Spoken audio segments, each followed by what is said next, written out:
Ah, ah là là, franchement...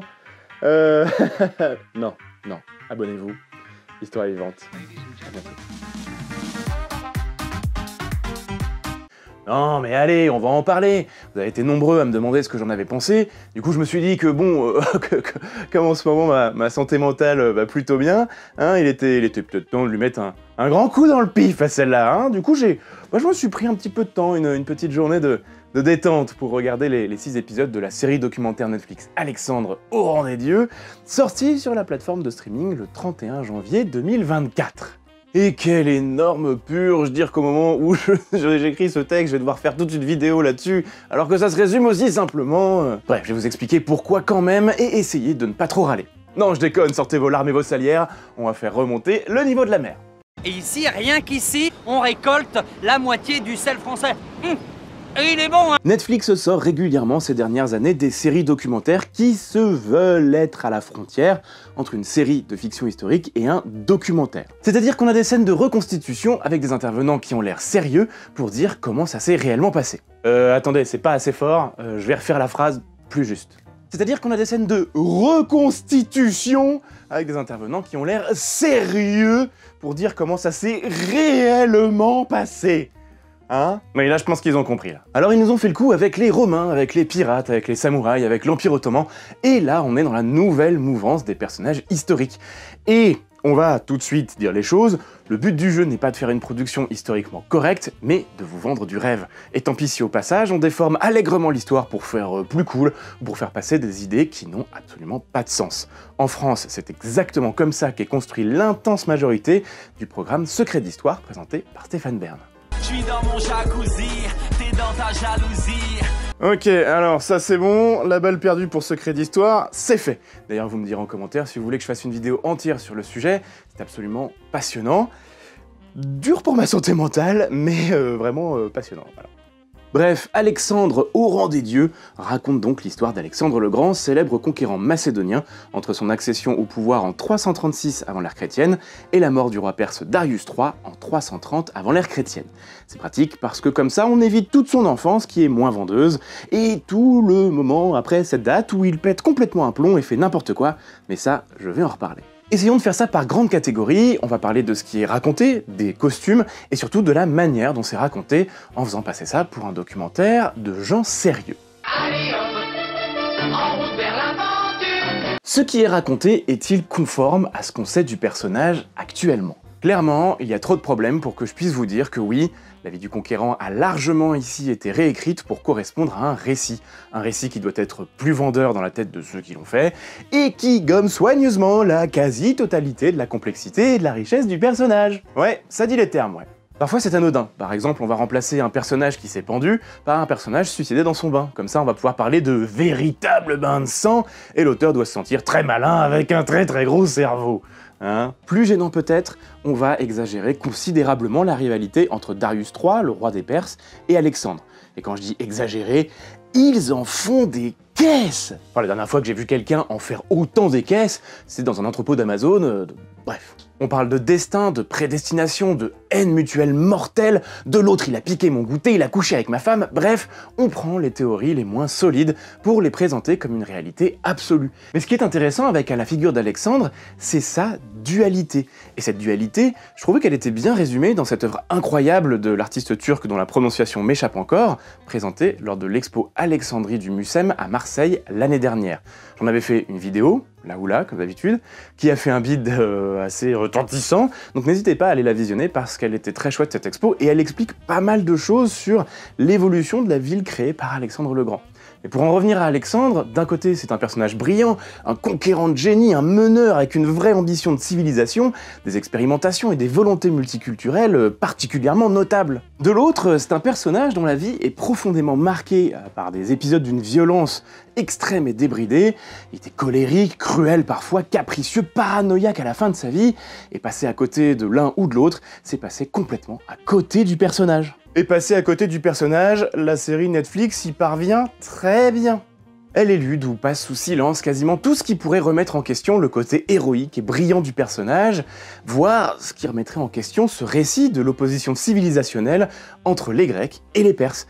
Et du coup, on enlève soigneusement la pacification de la Grèce, pour éviter de montrer qu'Alexandre a commencé sa carrière en se battant contre les cités grecques. On va enlever également le terrible siège de Tyr, où Alexandre fit massacrer et crucifier plusieurs milliers de personnes.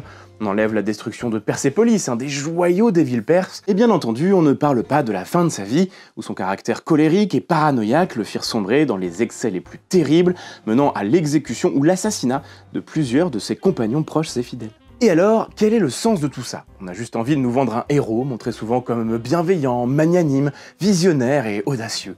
L'Alexandre le Grand des récits de l'histoire tels qu'on ne la pratique plus depuis un siècle, parce qu'elle n'a rien de réaliste, de scientifique et de juste. Voilà, c'est pourtant une formidable histoire à raconter, une histoire humaine, la réalité, dans ce qu'elle a de plus beau et de plus moche aussi. Il y a pas besoin de réécrire autant, je vous le dis souvent, hein. Le récit de la réalité est en fait très proche des scénarios de séries à succès. C'est quasiment la recette d'un Game of Thrones, la vie d'Alexandre le Grand. Mais là, tout est fait pour créer un enjeu artificiel, là où il n'y en a aucun besoin. Par exemple, au début de son règne, le documentaire doute de sa capacité à diriger des troupes, alors que c'est déjà un meneur d'hommes auréolé de succès. L'héritage de son père Philippe n'est absolument pas évoqué, alors qu'il est déterminant pour Alexandre. Les événements et les rôles des protagonistes sont parfois largement modifiés pour aucune raison. Mais de temps en temps, il y a des éclairs de trucs corrects.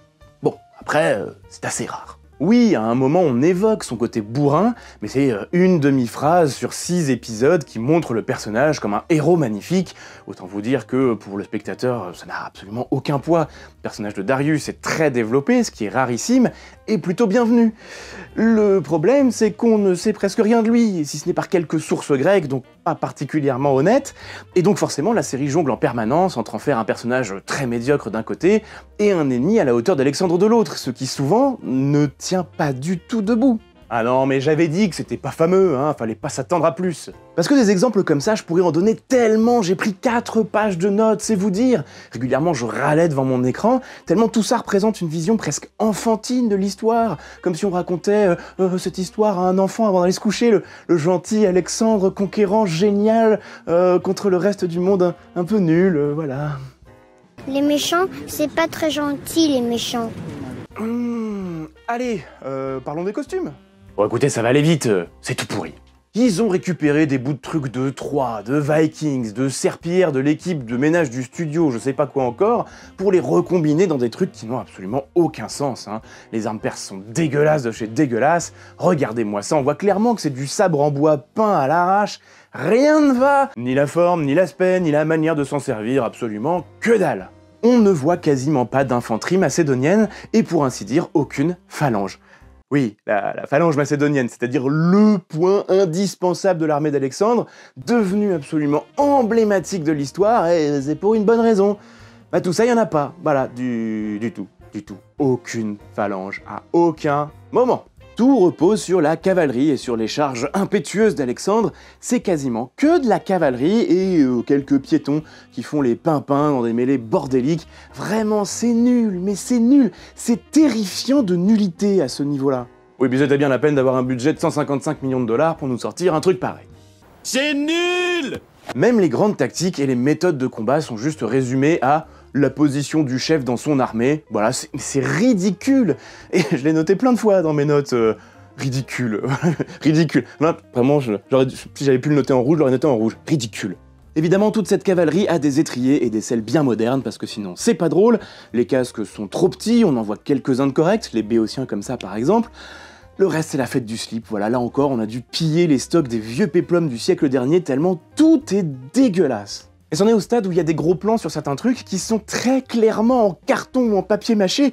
Ça se voit, je vous jure, c'est un enfer. Alors les costumes civils, c'est pas mieux, hein, c'est toujours un assemblage plus ou moins heureux de djellabas, de tuniques effilochées, de bouts de cuir et de serpillères, avec des bijoux achetés dans le magasin de jouets le plus proche, probablement avec les sabres dégueulasses de tout à l'heure, voilà. Et puis de temps en temps, on sait pas pourquoi, on a une couronne correcte, un costume pas moche, une arme à peu près acceptable. Mais tout ça suit la fameuse règle de plus un personnage est important, moins son costume est pertinent. Alors le plus souvent, c'est le festival du grand n'importe quoi. Mais comme c'est l'Antiquité, les gens sont un peu propres et colorés, ça change du Moyen-Âge. Est-ce que à ce stade, je peux me sentir un peu content? La médiocrité n'est pas une fatalité. Voilà, honnêtement, il n'y a rien à dire de plus pour les costumes, et pour moi, il n'y a qu'une seule solution. Tout cramer, reprendre à zéro. Reste à parler de la manière de présenter les choses. Et ça aussi, en tout cas, c'est catastrophique. Les historiens et les historiennes sont là pour donner de la crédibilité au récit, ce qui dans l'absolu n'est pas du tout un souci en termes de concept. Mais autant certains disent des choses pertinentes et intéressantes, qui pondèrent un peu certaines dingueries, autant il y en a, je comprends pas. Beaucoup d'affirmations sont en fait des fantasmes que leur admiration pour le personnage d'Alexandre le Grand leur fait avoir. Voilà, beaucoup de choses présentées comme des certitudes, sont présentées comme des certitudes alors qu'on n'en a réellement aucune idée. Beaucoup d'épisodes qui sont des théories un peu fumeuses sont présentés comme étant ce qu'on sait réellement. Ou beaucoup de moments où la formulation laisse croire une chose totalement fausse. Par exemple, à un moment, le discours laisse croire que les Perses étaient très superstitieux, ce qui est parfaitement vrai. À ceci près qu'à l'époque, tout le monde l'était. Tout le monde, Perse, Grec, Égyptien, Macédonien, Gaulois, les superstitions et le mysticisme font partie de la vie courante. C'est normal. Et il n'y a pas à laisser croire que les Perses l'étaient plus parce que c'est un peu mal vu de nos jours, et que donc ça montre ces Perses sous un mauvais jour. Le but ici étant de laisser croire aux spectateurs quelque chose pour faire passer de manière abusive une idée du scénario qui est tout aussi abusive, à savoir, les Perses sont des énormes quiches.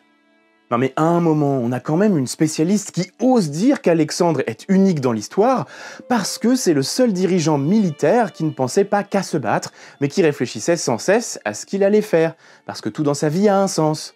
Oui, c'est une citation, ouais, complètement, ouais. Je suis sûr que même vous, chez vous, vous êtes capable de me trouver au moins un exemple d'un autre personnage historique militaire qui répond à la même définition, hein, voilà. D'ailleurs, mettez-le moi dans les commentaires, ça aidera la vidéo. Et puis n'oubliez pas de vous abonner à la chaîne pour soutenir ma santé mentale, qui visiblement en a bien besoin. Bref, de manière générale, on a une présentation des événements qui n'a pas grand sens, les personnages correspondent mal, les faits sont déformés, les costumes sont au-delà du mauvais, et les historiens sortent régulièrement des dingueries qui sont incompréhensibles vis-à-vis de leur responsabilité en tant que spécialistes. Et paradoxalement, non, en fait, ce que je voulais vous dire là, c'est pas paradoxal, c'est même devenu très classique. Attendez, je vous explique. La série a fait énormément polémique dans les milieux très conservateurs parce que Netflix aurait commis une énième adaptation de la vie du chef de guerre, réduite à un baiser avec son général Héphaïstion. Ça aussi, c'est une citation, celle d'un article du Figaro, je n'invente rien, et j'ai vu des tonnes de trucs sur internet et sur Twitter allant dans le sens d'un nouveau scandale, ils ont rendu Alexandre gay, le Wokims, la Grèce, notre histoire qu'on assassine, etc. Vous connaissez la chanson à présent.